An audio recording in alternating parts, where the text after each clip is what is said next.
Subscribe now and press the bell icon. Never miss an update. जय हिंद दोस्तों। कांग्रेस का secularism versus BJP का secularism, दोनों में खतरनाक कौन? क्योंकि सेकुलरिज्म का भारतवर्ष में सीधा सा मतलब है मुस्लिम परस्ती। तो शुरुआत करते हैं कांग्रेस की सेकुलरिज्म से। अगर आप कांग्रेस की सेकुलरिज्म की बात करें तो उसने बड़े बड़े आउटलेट्स खोल रखे थे, मॉल खोल रखे थे, फ्रेंचाइजी दे रखी थी, और वो किनके हवाले कर रखा था? उलमाए इकराम के नाम पे, जो छोटे उलमाए इकराम थे वो स्टोर मैनेजर बनाए गए थे, और जो बड़े बड़े थे उन्होंने फ्रेंचाइजी ले रखी थी और वो खुद के अकॉर्डिंग डील करते रहे। अब बात अगर बीजेपी की करें तो इन्होंने एपीएमसी हटा दिया, मतलब बिचौलियों को खत्म कर दिया और सेकुलरिज्म की होम डिलीवरी करनी शुरू कर दी। आप सुनते होंगे अक्सर बीजेपी के प्रवक्ताओं को कि जब से मोदी जी प्रधानमंत्री बने हैं तब से मौलानाओं की दुकान बंद हो गई है। ये सच बात है, क्योंकि ये तो होम डिलीवरी कर रहे हैं, डायरेक्ट ट्रांसफ़र कर रहे हैं। उस कंडीशन में बिचौलिए की तो कोई ज़रूरत नहीं रह जाती। और मोदी जी की जो नीति रही है, जो बीमार है उसको इलाज नहीं करेंगे। इनका मानना है कि हम उसको विटामिन की गोलियां देंगे तो रोगी काफ़ी स्वस्थ हो जाएगा और रोग खुद ब खुद चला जाएगा। जबकि ये पता नहीं है कि जब रोगी है, जब उसको अंदर से बीमारी है, तो उसके ऊपर कोई भी इलाज बेअसर रहेगा। और शांति प्रिय समाज जो है उसको इस विकास और डेवलपमेंट से कोई लेना देना नहीं है। मैंने कई ऐसे मामले सुने हैं जहाँ पे बंदा प्रधानमंत्री आवास योजना का बेनिफिट लेके आ रहा है, फिर भी बोल रहा है कि मोदी ने देश को बेच दिया। लेकिन मोदी को विश्वास किसका जीतना है? उन्हीं का जीतना है। माइनॉरिटी अफेयर्स मिनिस्ट्री, जिसका मिनिस्टर है मुख्तार अब्बास नकवी, उसने राज्य सरकारों को सर्कुलर जारी करते हुए कहा है कि जो भी शांति प्रिय बहुल इलाके हैं वहाँ शिक्षक, पुलिसकर्मी, स्वास्थ्यकर्मी, शांति प्रिय समाज का ही व्यक्ति लगाया जाए। और इस ग्राउंड पे कोई इन्हें चैलेंज भी नहीं कर सकता। अगर यही काम अरविंद केजरीवाल, ममता बनर्जी या उद्धव ठाकरे ने कर दिया होता तो अब तक ये सोशल मीडिया में ट्रेंड कर रहे होते हैं। लेकिन वो नहीं करेंगे इसका विरोध, क्योंकि सबको उसी वोट की ज़रूरत है और उन्हें ये पता है कि बीजेपी जो मर्जी कर ले, एक कभी बीजेपी को वोट देने नहीं जा रहा है। यही वजह है कि बीजेपी जो मर्जी करना हो खुलेआम करते जा रही है, और जो ये विपक्ष है जहां सरकार को घेर सकती है वहां घेर नहीं रही है। इसी का परिणाम है कि हर साल 5 करोड़ शांति प्रिय समाज के बच्चों को स्कॉलरशिप मिल रहा है और 4 करोड़ दलितों को। इसके अलावा कोई शांति प्रिय समाज की लड़की ग्रेजुएट हो जाती है तो उसको 50,000 का वजीफा मिलता है। और बाकी सारे जो हिंदू हैं उनके लिए 35 है, 370, राम मंदिर, राष्ट्रवाद और हिंदुस्तान पाकिस्तान काफ़ी है उसके जीवन के लिए। ये सब जो खेल है कितने सालों का है? मुश्किल से 10 साल। सत्ता चेंज होगी, सब कुछ बदल जाएगा, जिसे लोग आज अचीवमेंट बता रहे हैं। आप याद करें, जिस दिन भूमि पूजन था उस दिन मुस्लिम पर्सनल लॉ बोर्ड का ट्वीट आया। उन्होंने ऐलानिया कहा कि हमारी ये मस्जिद क़यामत तक कायम रहेगी। हागिया साफिया का भी एग्जाम्पल दिया, जो पहले चर्च हुआ करता था उसको इन्होंने मस्जिद में कन्वर्ट कर दिया, फिर उसे म्यूज़ियम बना दिया गया, फिर से वो आज मस्जिद है। जब पॉपुलेशन ज़्यादा हो जाएगा तो कौन से ऐसे कानून हैं जो नहीं बदल सकते? और जब पॉपुलेशन ज़्यादा हो जाएगा तो कानून की क्या ज़रूरत रह जाएगी? सत्ताएं बदलेंगी, 370 भी वापस आ सकता है, सब कुछ बदल सकता है।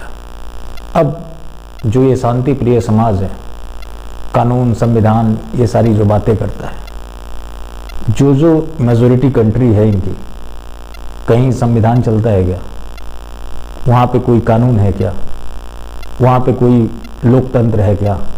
और रहेगा भी नहीं, क्योंकि ये लोग इन चीज़ों में बिलीव नहीं करते। अभी आप कोरोना का मामला देख लें, उसका मेडिसिन आया नहीं, तब तक इन लोगों ने फतवा जारी करना शुरू कर दिया। रजा फाउंडेशन ने उसे हराम बता दिया। ये देवबंद ने भी फतवा जारी कर दिया, उसको लेकर बहस छिड़ी हुई है।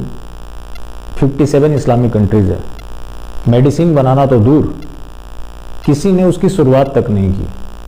तो आप समझ सकते हैं कि ये किस लेवल की सोच रखते हैं।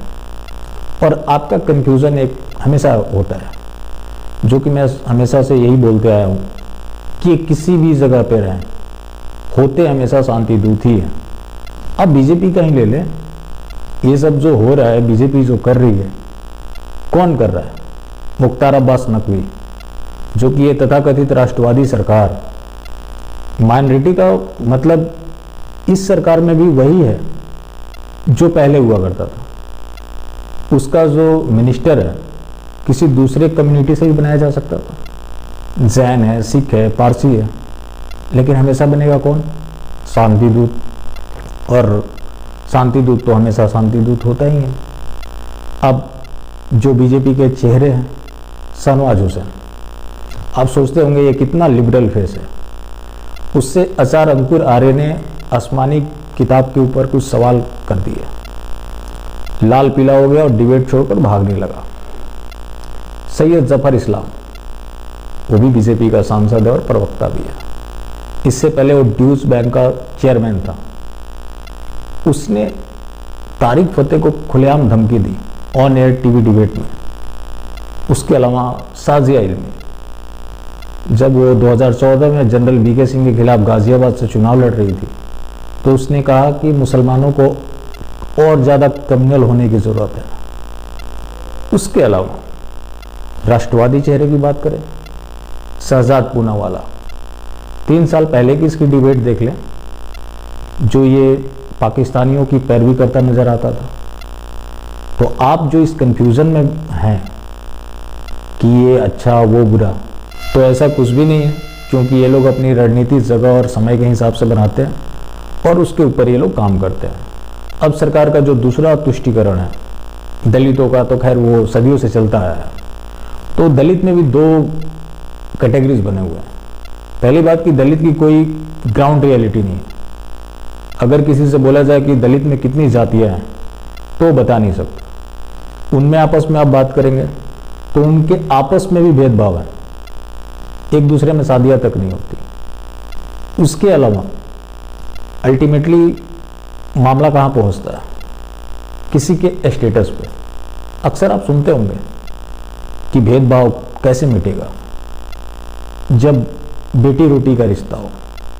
मैंने किसी के मुंह से ये नहीं सुना कि बेटा और भात का रिश्ता हो। क्यों? बेटियां सस्ती है। और किसी की भी शादी होती है जो अरेंज मैरिज होती है, तो स्टेटस के हिसाब से होती है।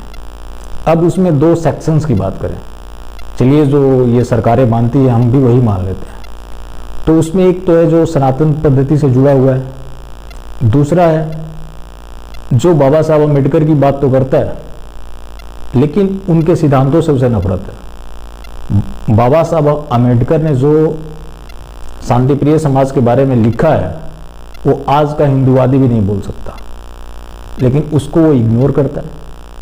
और जो उसके तथाकथित दलहित चिंतक है उसी को डिफेंड करने आता है। उसमें से जो कटा हुआ समाज है, जो जय भीम के नारे लगाता है, वो उसी रास्ते पर है। अगर उसमें से कोई सवाल खड़े करता है, उस चेंज की बात करता है, तो उसको धमकियां मिलनी शुरू हो जाती है। जैसे शांतिप्रिय समाज में होता है कि वहाँ किसी ने अगर थोड़ी चेंज की बात की, उसको धमकी मिलना शुरू। और इसका दलित समाज से कोई लेना देना नहीं है, क्योंकि इसका काम है अराजकता फैलाना। जिस संविधान को लेकर बात होती है, पहली बात कि इतना बड़ा फ्रॉड हुआ, उसके बारे में क्या कहा जाता है? 2 साल 11 महीने 18 दिन लगे थे उसे लिखने में, जब उसका 80% part government of India act 1935 और 20% बाहरी देशों से चोरी करके लिखा गया, मतलब कॉपी पेस्ट किया गया। फिर इतने समय किस चीज़ में लग गए, उस पर एक अलग चर्चा हो सकती है कि संविधान किसने लिखा था। अब इन लोगों ने क्या किया है, जो सनातन पद्धति से कट गए, इनका मानना है कि बाबा साहब भीमराव अंबेडकर सारे जो भगवान थे उनसे भी ऊपर है। इनके कई सारे टेप वीडियोस और तमाम चीज़ें सामने आती रहती हैं और इनका काम क्या बन गया है? हिंदू देवी देवताओं को गाली देना और एक एजेंडे के तहत काम कर रहे हैं कि जो दलित कम्युनिटी है वो हमेशा गरीब बना रहे। उसी की आड़ में ये लोग फंडिंग लेते रहे। आज आप देखें सबसे ज़्यादा धर्मांतरण किसका हो रहा है? दलित कम्युनिटी का। सबसे ज़्यादा जो मूलभूत सुविधाएं हैं उससे वंचित कौन है? दलित समाज। इतनी सारी फैसिलिटीज़ किसको? दलित समाज को। फिर जो ये फैसिलिटीज़ हैं जा कहाँ रही है? लेकिन इस पे कोई बात नहीं कर सकता क्योंकि इन लोगों ने ऐसा माहौल बना रखा है कि आप उस पर चर्चा भी नहीं कर सकते। बाकी इस तथाकथित हिंदुवादी सरकार की बात करें, जिस हिसाब से ये काम कर रहे हैं, except MP and UP government. पहले यूपी सरकार ने अच्छा काम किया था, अब एमपी सरकार भी अच्छा काम करने लगी है क्योंकि एक काजी था जो कल 15 मिनट की धमकी दे रहा था कि 15 मिनट में बहुत कुछ हो जाएगा। उसके बाद भी जो पत्थरबाज थे उज्जैन में, उनके घर को बुलडोज कर दिया गया। तो वो लोग अच्छा काम कर रहे हैं और उन्होंने जिहाद नामक कीड़े की दवाई ढूंढ ली है।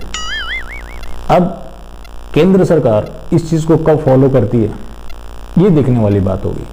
अगर फॉलो नहीं करती है तो आने वाला समय बहुत खराब होने वाला है क्योंकि इन्होंने छेड़खानी कर दी है। कांग्रेस ने कभी छेड़ा नहीं, इन्होंने छेड़ दिया है।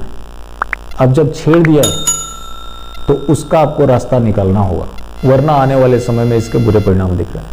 जय हिंद।